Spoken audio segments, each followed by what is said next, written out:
আরে ভাই ওর স্পিড অনেক বেশি, ওর টপ স্পিড অনেক বেশি, অনেক বেশি। ও 120-এ যাচ্ছে।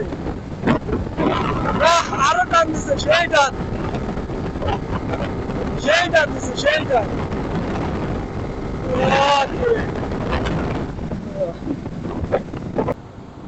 যদিও প্রাইভেট কারের সঙ্গে কখনো রেস হয় না, কারণ প্রাইভেট কারের ভাই স্পিড সচরাচর 150-200 পর্যন্ত উঠে যায়।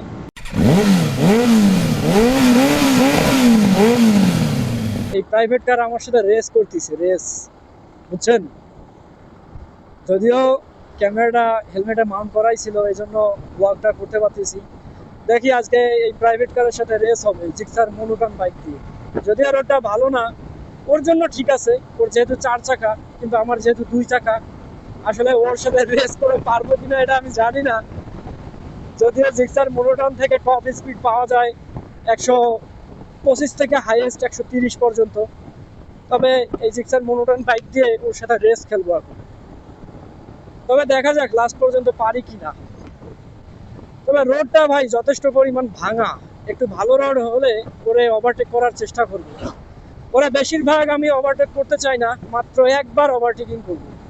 রোডটা কিন্তু ভালো না, আমার আসলে ওইভাবে স্পিড উঠাইতে পারতেছি না। যদি উঠাইতে চাই, আল্লাহ না করুক কোনো একটা অ্যাক্সিডেন্ট হয়ে যেতে পারে। যদিও ও আমার সাইড দিয়ে দিচ্ছে এখন, কিন্তু সাইড নিব না ভাই, তুই আরেকটু সামনে যা। আসলে আমি কখনো এইভাবে রেস করি নাই। ভালো রোড হলে রেস করে মজা পাওয়া যায়, কিন্তু এইরকম যদি ভাঙা ভাঙি উঁচু নিচু রোড হয়, সেক্ষেত্রে ভাই 2 চাকার বাইক কখন যে স্বর্গে উড়ে চলে যাবে সেটা আল্লাহ ছাড়া কেউ জানেন না। ওই তো টানতে পারবে, ওর কাছে ছোটখাটো স্পিড ব্রেকার এগুলো কোনো ব্যাপারই না, কিন্তু আমার কাছে কিন্তু টাফ হয়ে যাবে।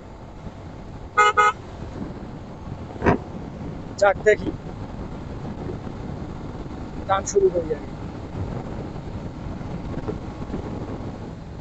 ওর সামনে যদি হঠাৎ স্পিড ব্রেকার চলেও আসে তবুও সমস্যা নেই, কিন্তু আমার সামনে যদি স্পিড ব্রেকার চলে আসে, বুঝতে পারছেন যে ব্যাপারটা কোন জায়গায় যেয়ে দাঁড়াবে। এখন একটু ভালো রোড পাইছি, এখন দেখি একটু টান মারা যায় কিনা। ও টান দিবে, মাস্ট বি, আমার বিশ্বাস যে ও টান দিবে। তবে আমি চাই যে ওর টপ স্পিড যখন থাকবে আমি তখন তারে ওভারটেকিং করবো। ক্লাসে দেখা যাচ্ছে ওই আসতেছে, আসুক, ওরে একটু ওভারটেকিং করার সুযোগটা দিই। যদিও প্রাইভেট কারের সঙ্গে কখনোই ভাই বাইকের রেস হয় না, তবুও আজকে প্রথম রেস করব। ওই কিন্তু ধেমা টানতেছে। যদিও প্রাইভেট কারের সঙ্গে কখনো রেস হয় না, কারণ প্রাইভেট কারের ভাই স্পিড সচরাচর 150-200 পর্যন্ত উঠে যায়।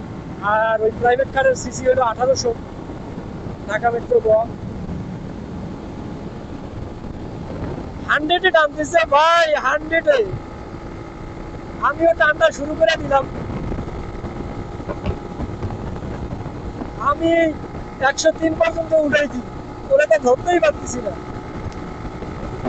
এই শালার মধ্যে 100 যাচ্ছে, 100 প্লাস।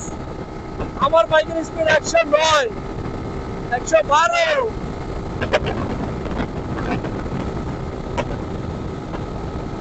110।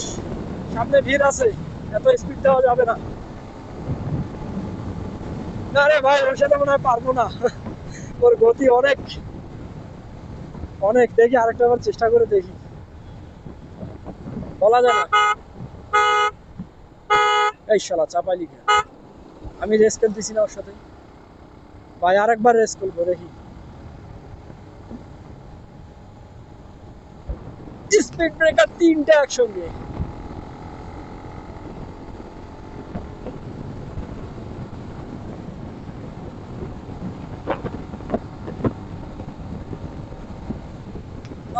ভাঙ্গাচুরা রাস্তা রে ভাই।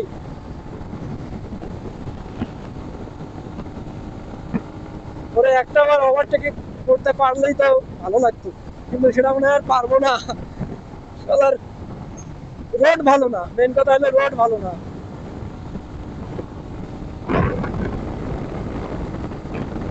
রোড ভালো না।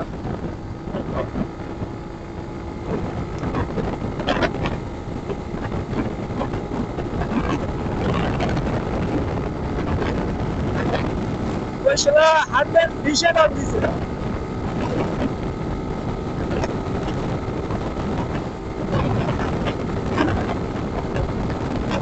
পিকআপ একদম ঠেকাই দিছি 113।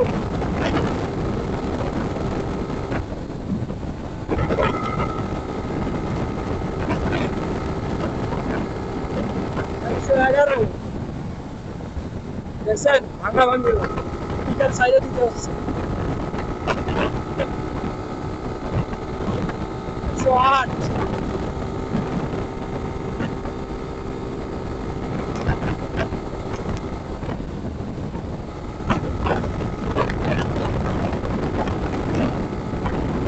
আমার বাইকটা কেন জানি 9000 আরপিএম উঠতেইছে না।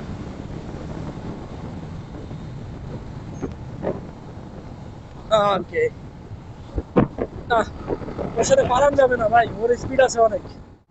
এখন তো আর স্পিড কম।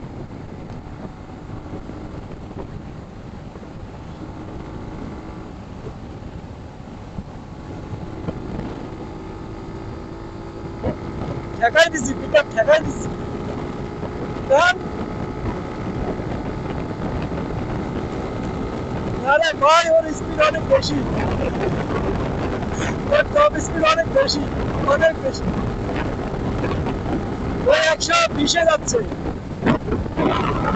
আরো টান দিছে, সেই টান, সেই টান দিছে, সেই টান।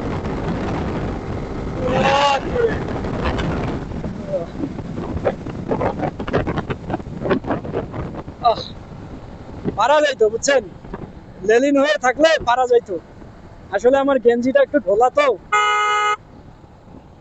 এজন্য বাতাসটা অনেক আটকাচ্ছে। আমার বাইক থেকে মনে হয় একটু টপ স্পিড কমই পাওয়া যাচ্ছে। কেন টপ স্পিড কম পাওয়া যাচ্ছে এটা জানি না, তবে আমার সঙ্গে যাওয়া যাবে বুঝছেন। বাহ, সুন্দর একটা কর্নারিং করা যায়।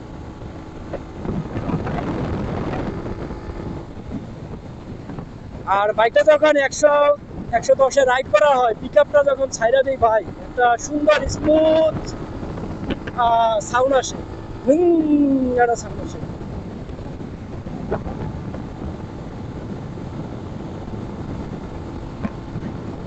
যাক, ওর সাথে রাইড করে মজাই পাইলাম।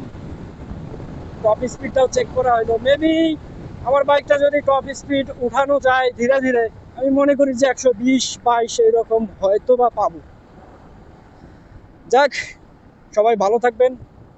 আজকের ব্লগটা আর বেশি বড় না করি, এখন আর টপ স্পিড ওঠানোর মতো রোডও নাই, রোড শেষ হয়ে গেল। আর ওরে ওভারটেকিং করতেও পারলাম না। যাক, আমি চাইছিলাম যে ওর সর্বোচ্চ স্পিড দেখতে চাই এবং আমার সর্বোচ্চ স্পিড দেখতে চাই। আর ওভারঅল প্রাইভেট কারের টপ স্পিড তো বেশিই থাকবে, কারণ বুঝতেই তো পারছেন। তো সবাই ভালো থাকবেন, দেখা হচ্ছে নেক্সট ব্লগে।